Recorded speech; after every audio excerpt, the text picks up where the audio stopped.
कुमार स्वामी नायक है Gongo लिबू लटोका radio Fiji 2 में पुराना गाना लगे हमें बहुत अच्छा लगे रेडियो फीजी 2 देश की In the news tonight, NFP leader's wife should resign, says PM.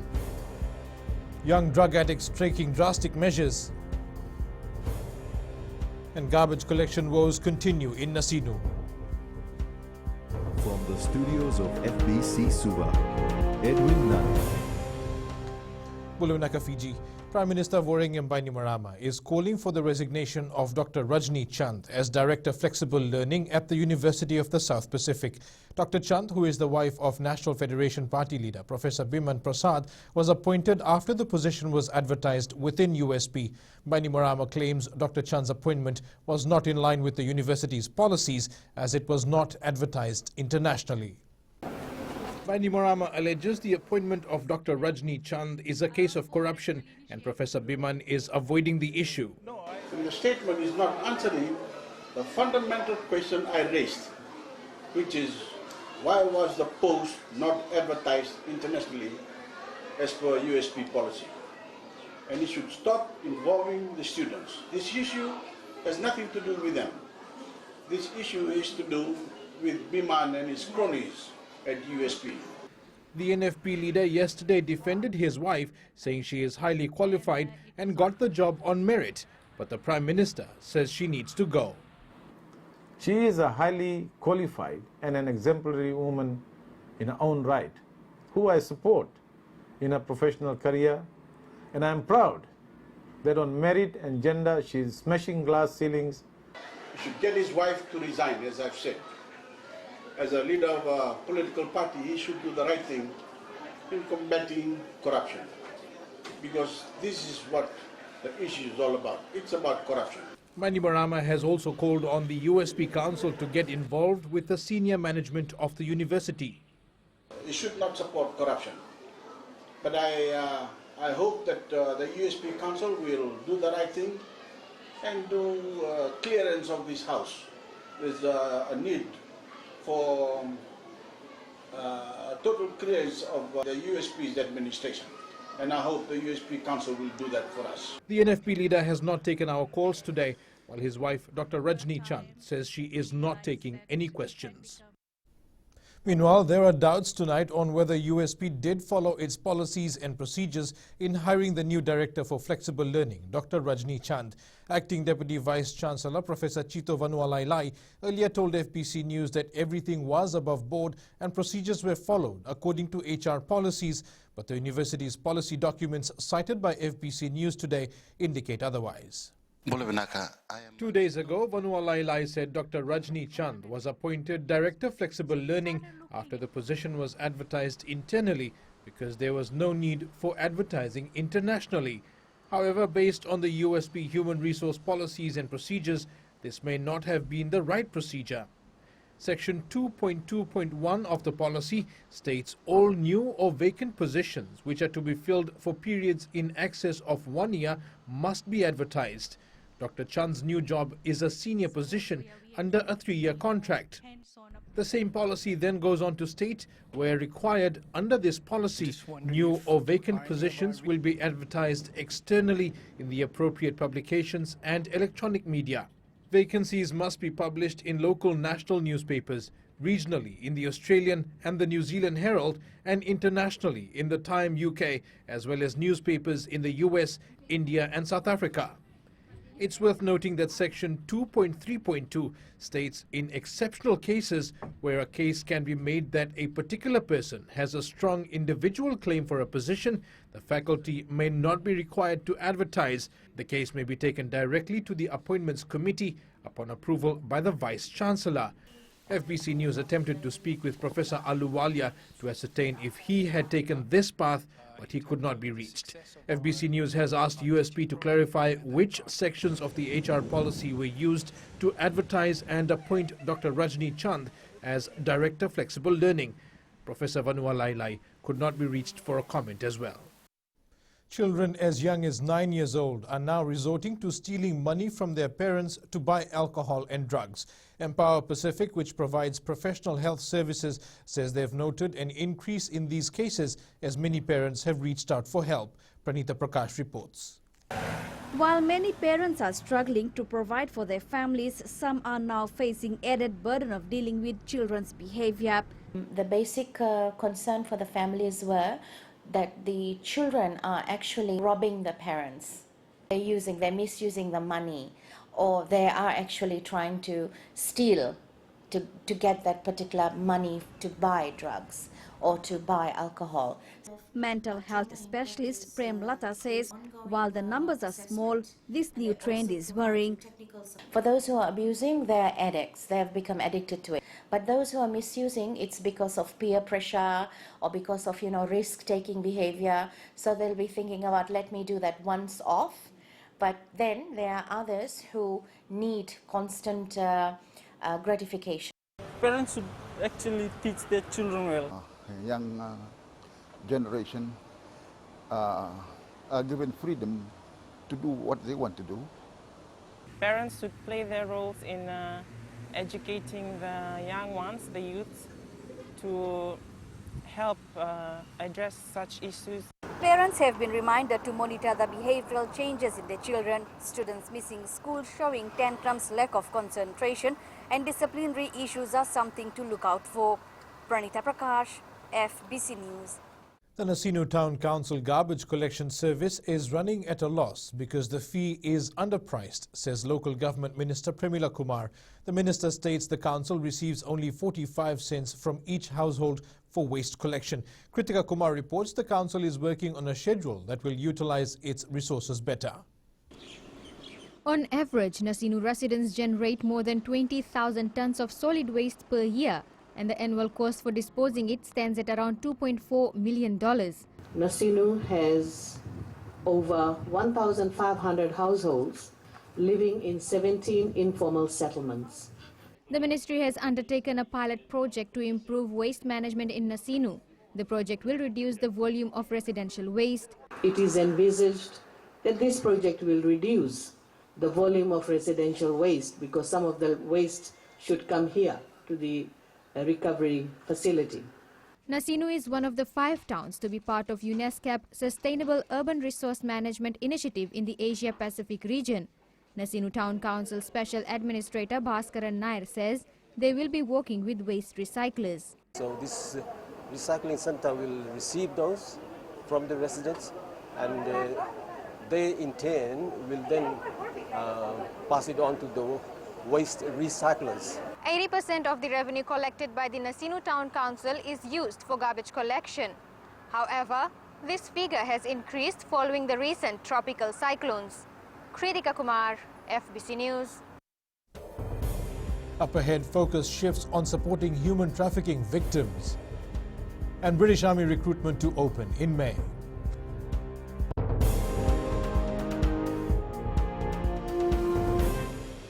मैं तो दिल्ली में रहता हूँ और रेडियो फीजी रोज सुनता हूँ. रेडियो फीजी 2 देश की धड़कन.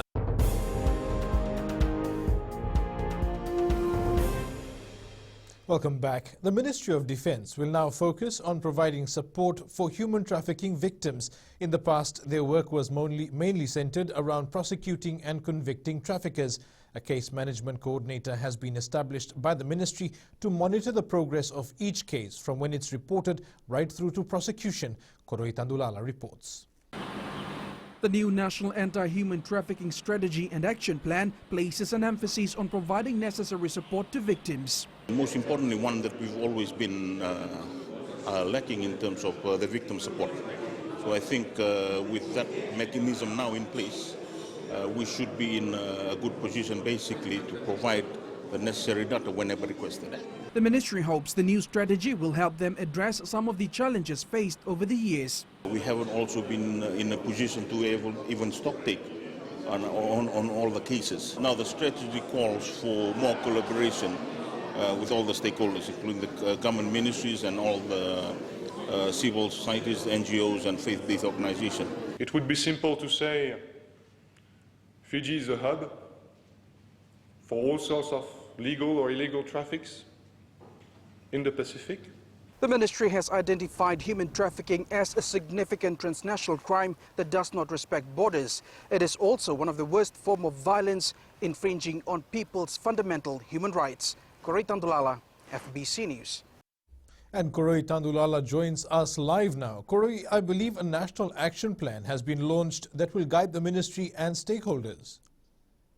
That is absolutely right, Edwin. The new anti-human trafficking strategy and action plan seeks to address trafficking in persons. It has been identified that women and young girls are mostly victims of this heinous crime. We mustn't forget that men often become victims of human trafficking as well. Now, trafficking in persons is a global issue and it affects all countries regardless of their social, economic or political circumstances. With the new strategy and action plan now in place, the main challenge is its implementation. Edwin. Minaka Koroi. The British Army will begin recruiting soldiers from Commonwealth countries in May. This has been confirmed to FBC News by British High Commissioner to Fiji, George Edgar. Sainia Nimboila reports. Once open, potential soldiers should not have issues with travelling to England to apply. Travel to take up recruitment in the armed forces is seen as a priority, so there's no barrier to travelling. Obviously, anybody who does travel has to follow the rules in terms of pre-travel testing and that sort of thing, but it isn't. And there are less flights than there would have been under normal circumstances. Royal British Legion manager Merwale Sindewa Langilangi says it's crucial for potential candidates to be aware of scammers charging fees and one who has been using her name.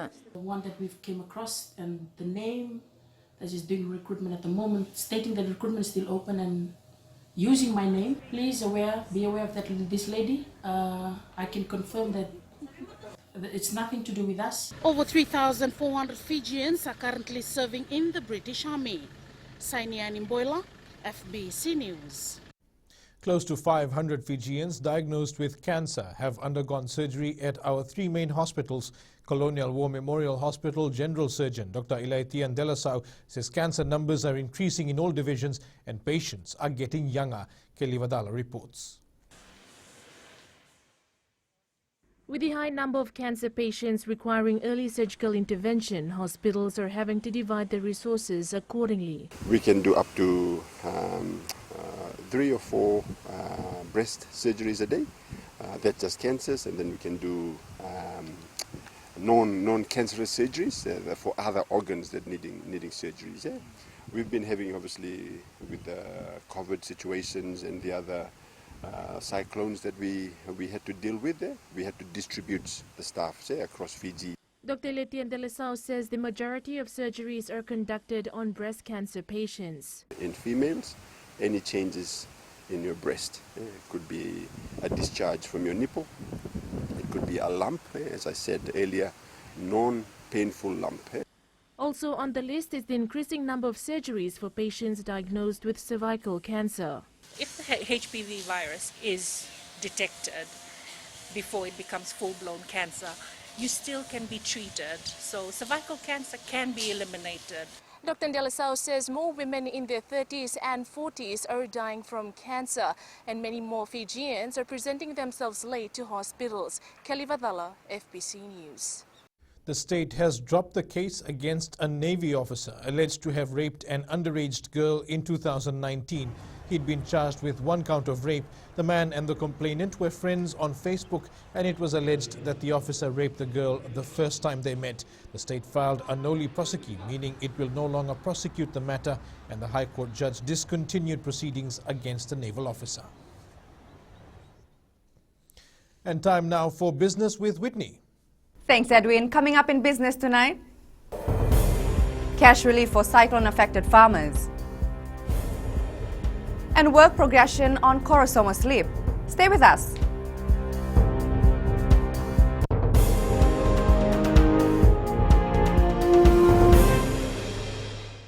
Bula, ang gono ilutoka butalita ka ng Bula FM bertini nambang 2 NSR. Bula FM nambang 2 NSR.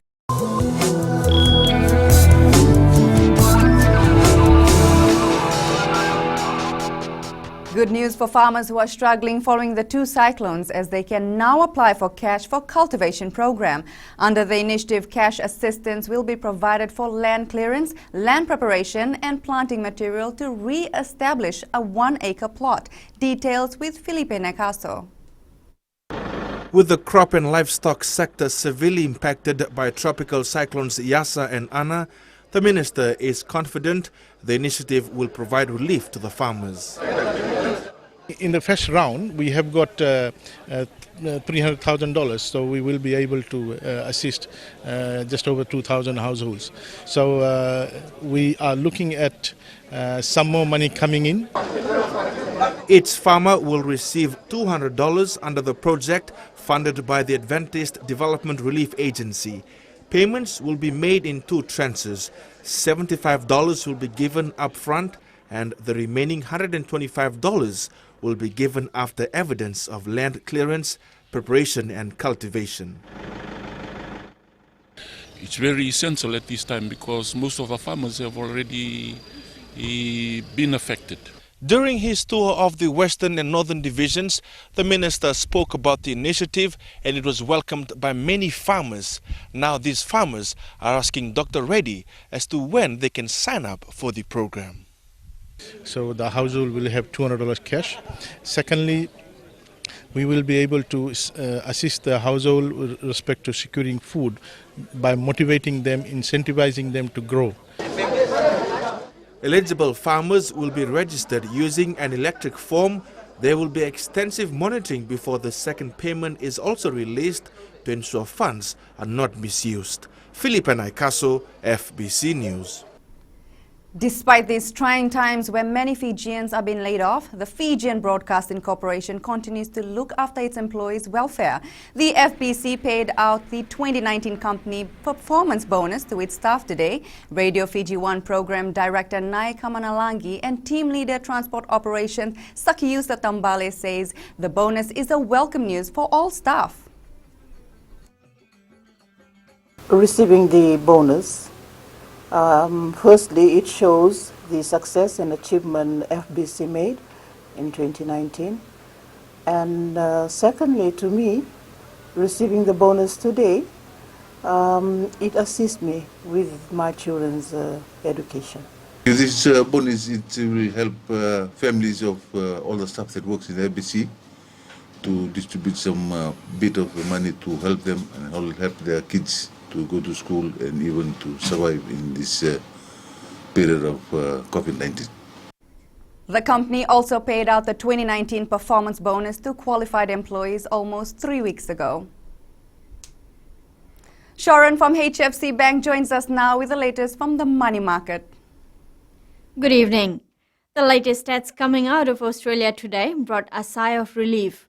Australia's unemployment rate has fallen from 6.6% to 6.4% in January. Australia's Treasurer Josh Frydenberg said that he is confident the labour market can remain resilient. It is also the first time since April 2020 that the unemployment rate has been down to 6.4%. In the US, retail sales rebounded sharply in January after households received additional pandemic relief money from the government.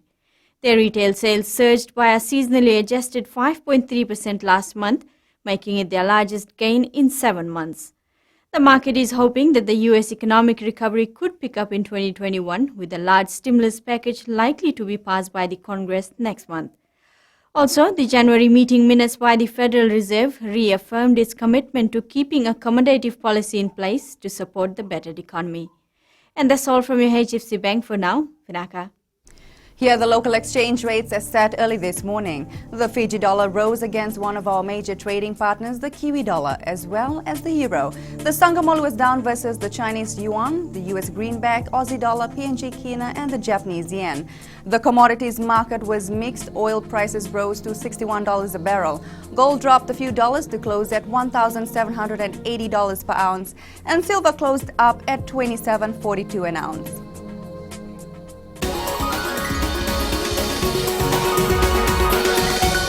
Work is progressing on the new road under construction at Korosomo Hill. Prime Minister Vorenga Bainimarama yesterday visited the site and acknowledged the work being carried out. The new road will allow heavy vehicles to travel from Lambasa to Nambawalu and vice versa.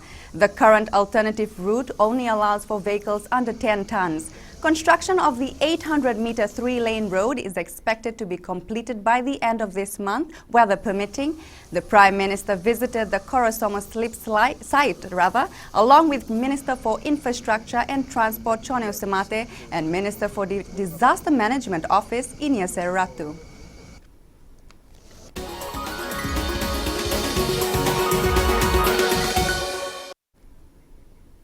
And that's it from Business Tonight. We now join Jamie with the latest in sports. Thank you and good evening. Ahead in sports, Fijiana Sevens aim for better outing. And Wulaono chases first Coke Games gold. This and more coming up.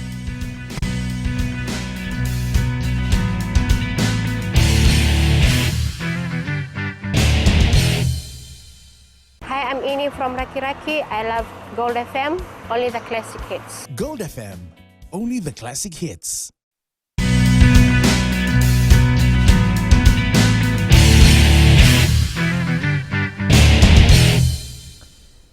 Fiji Rugby is taking steps to address disciplinary issues that are frequent with local players after a high number of cards were shown during the first leg of the Super 7 series. The FRU has held workshops with coaches to help curb some issues.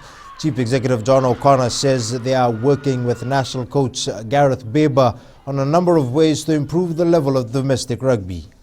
We want to run these tournaments, so we deal with the issues that usually we deal with in the HSBC 7 series in terms of discipline and everything, and address it now rather than addressing it in the Olympics. It will be costly for us.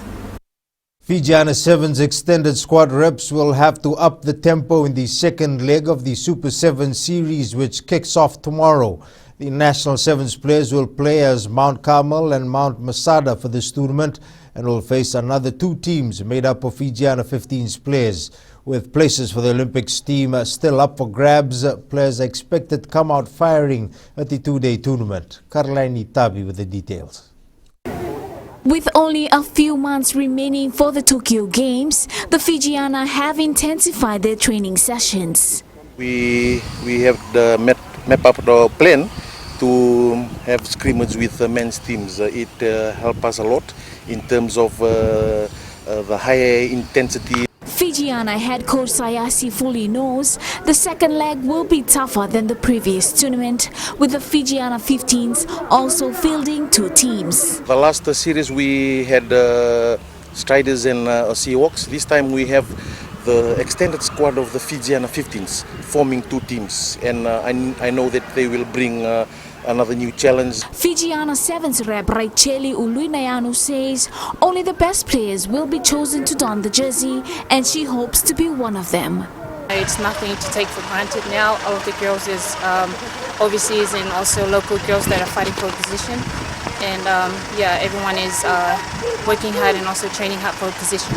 Mount Carmel and Mount Fuji will kick off the women's competition tomorrow at Prince Charles Park in Nandi at 10:16 a.m. Karlini Tavi, FBC Sports. After falling short at the 2019 Coca-Cola Games, 16-year-old Seriana Wulaono has her eyes set on getting her first gold medal at the Fiji finals. The Latter-day Saints Church College sprinter finished second in the junior girls 100-meter event at the 2019 Fiji finals and is optimistic she can do better this time around. Venina Rakautonga reports. Clocking a time of 12.71 seconds compared to 12.83 in 2019, Wulaono is pleased with her progress. I want to do my best, not being overwhelmed that I could come first, but I just want to try to get a good time in the Cooks. Tamatuku Les is the daughter of former Fiji Sevens rep Chonetani Wulaono and believes that the support from her family is helping her in preparations. My main supporter would be my parents and also my coach, Baltafo, who has been pushing me during training to reach my full potential, which I like to thank the most, and also my dad for helping me throughout the difficulties I had faced. Mid-manager Ernest Vitinavulangi has praised Vulaono for her commitment in this athletic season. Well, she's been getting medals every year. She's a sprinter, 100 and 200 meters. She's also part of the Fiji development team in track and field. So we're really hoping that she'll do well. 300 students of LDS school participated today at their annual inter-house. The school is gearing up for the zone meet on March 17th. Venina Rakotonga, FBC Sports. National chess champion Taione Sikivo hopes to continue his winning streak in the upcoming Blitz Championship. The 30-year-old is being tipped as one of the favorites to win the competition, but the Rewa native is not letting that hinder his focus. Taile Materukula reports. Taione Sikivo knows winning the title will not be easy. There's going to be a lot of strong competitors like Candid Master Manoj Kumar and Candid Master Guru Arvind, Avinash Nandan. So the field is quite strong. There have been some upsets in the past years due to the game format, and similar outcomes are expected for this season. It's a short form tournament. There's only going to be 5 minutes for the whole game. So you have to think quite fast on your feet. So you could be thinking in 10 seconds time and there'll be like 50 things to think about. So sometimes you'll have blind moves. You'll have to make really wild guesses which might win the game or lose the game in a matter of seconds. But officials are not counting out the younger players. Young ones like Rudra Prasad, they're like shooting up, and we have others like Arnav Lal, Philip Sukhu, Makeda, all youngsters under 18 but very dynamic in this form of chess. The National Blitz Championship will take place here, where more than 50 participants are expected to battle in the fastest chess event. Players from the Western and Central Division will fight for the top honor. There will be 12 rounds. 5 minutes of thinking time has been allocated for each round. Tali Materkula, FBC Sports. Rewa Futsal is back on track in the Fiji Football Association Futsal National League Central Zone after securing its first win of the season. Laced with district reps including Tevita Waraniwalu, Seta Ricky Hughes, Yosef Oberibo and Anish Kem, the side was able to edge Navoa 6-5 at the FMF Gymnasium in Suba last night. Caroline Itavi reports. Rewa had a slow start in the first half but picked up momentum in the second spell with goals from Warnivalu, Verevo, Charlie Benjamin and Anish Kem. We started not that good, but during the second half we managed to come back and get back to our playing style, and we managed to get the win. 26-year-old Ernest Tovoa, who debuted for Rewa against Nasino last week, says he is learning a lot from senior players in the squad. Same as the first round, but we boys just have to put ourselves on the line and face what is in front of us. So at the end of the game, we won the game. The Levu Naita Siri is currently leading the table with 6 points, followed by Lami on 4, while Nasino and Rewa are tied on the third place with 3 points each. Caroline Tavi, FBC Sports. Manchester City opened up a 10-point lead on the English Premier League points table after a 3-1 win over Everton today. Goals from Phil Foden, Riyaz Mahrez and Bernardo Silva placed them on track for their relentless run to win the title.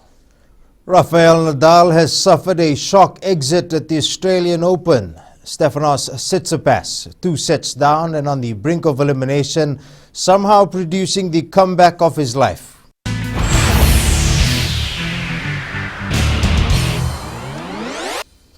In play of the day, James Harden proving why he is one of the NBA's most prolific scorers and the best shooting guard after inspiring the Brooklyn Nets to come from behind and defeat Phoenix Suns 128-124. The Nets fought back from a 21-point deficit to take the lead for the first time in the game after Harden scored a 3-pointer with 31.4 seconds remaining in the fourth quarter.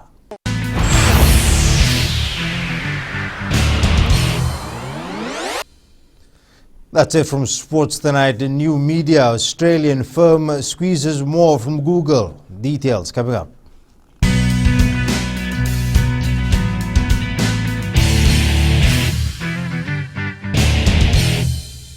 Mulai tahun love Today FM. Today FM rocks. Today's hit music on Today FM.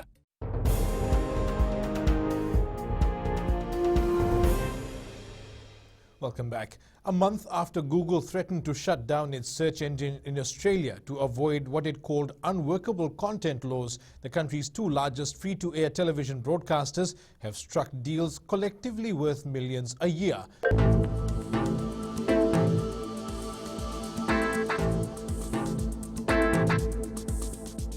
The warm, humid weather continues as easterly winds bring us sunny days with occasional scattered showers.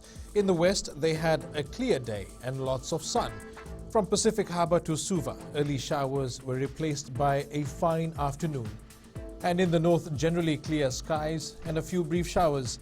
At sea, 10 to 15 knot winds from the east are generating moderate swells. Turning to the tides, the next high tide is at 11:38 tonight, followed by low tide at 5:40 a.m. Sunrise is at 6:01. The forecast for tomorrow to be much like today. Fine weather with a chance of scattered showers in the east and the interior of larger islands. The outlook for Saturday, more of the same. And in Fijian Pulse, we ask, what is your understanding of Lent?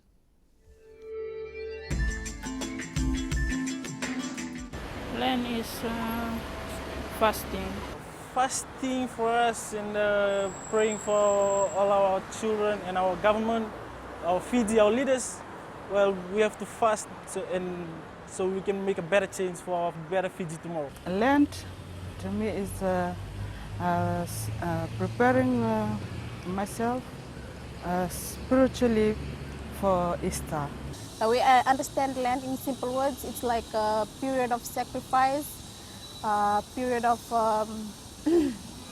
you give to God back the glory, and in a way you do things to sacrifice, like stop smoking, no drinking and stuff, doing bad things. You start doing good things to give thanks back to the Lord.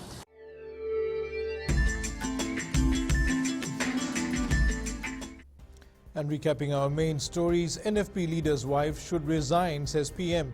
Young drug addicts taking drastic measures and garbage collection woes continue in Nasino. For these stories and others, you can tune in daily to our sister radio station, Gold FM. To our poll question, this week we are asking, is Roy Krishna the best football player to ever come out of Fiji? Visit our FBC News website to answer. And on to our shot of the day, a beautiful sunset over the Shangri-La Fijian Resort in Yanuda. This was captured by Chone Ratuvuki. You can send us newsworthy pictures and videos on email fbcnews@fbc.com.fj or share it with us via our various social media accounts, including Facebook, Twitter and Instagram. That's your news this evening. I'll see you again tomorrow. Until then, stay safe. Modemanda.